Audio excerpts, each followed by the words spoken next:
Et direction Loizan pour une nouvelle série tout au long de cette semaine.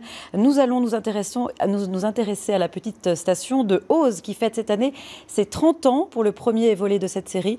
Denis Vigneault-Duguet, Nathalie Rapuc et Éric Achard nous racontent le Eauze d'autrefois, celui d'avant l'avènement de la station. On regarde, on se retrouve juste après. Bienvenue à l'Alpette. Le lieu dit ici, c'est l'Alpette. Regardez dehors, comme c'est beau. On y est bien, on y est au calme. On n'a pas de voisins embêtants, hein, il n'y en a point. L'Alpette, c'est un lieu mythique. Une ancienne ferme d'alpage qui, à l'ouverture de la station, se transforme en restaurant. Ici, le touriste déguste le farci de Loizan, préparé par les Passous, l'une des plus anciennes familles du coin.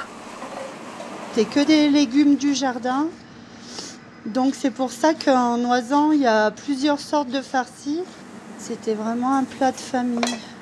Il y a presque autant de recettes de farcis que de familles en Loizan.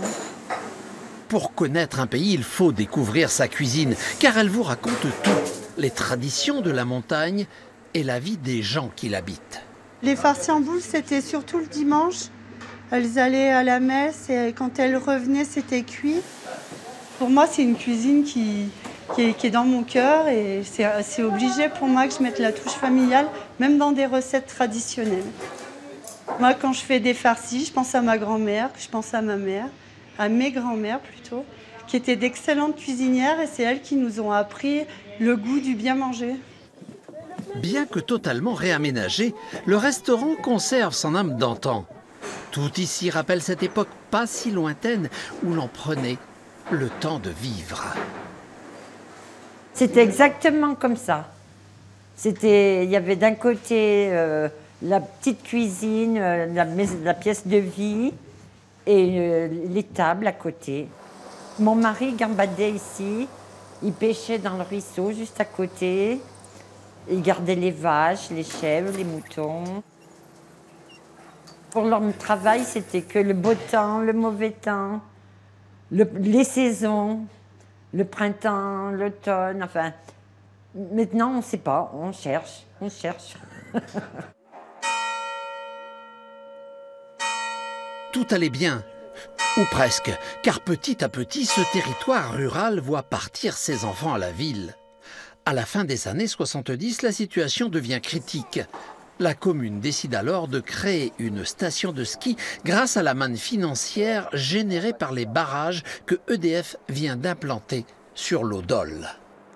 C'était le seul moyen, à nos yeux, d'établir une nouvelle adhésion au retour des gens qui étaient partis gagner leur vie ailleurs. On était en plein exode rural et il n'y avait plus personne, ou presque, sur tout l'ensemble de la commune.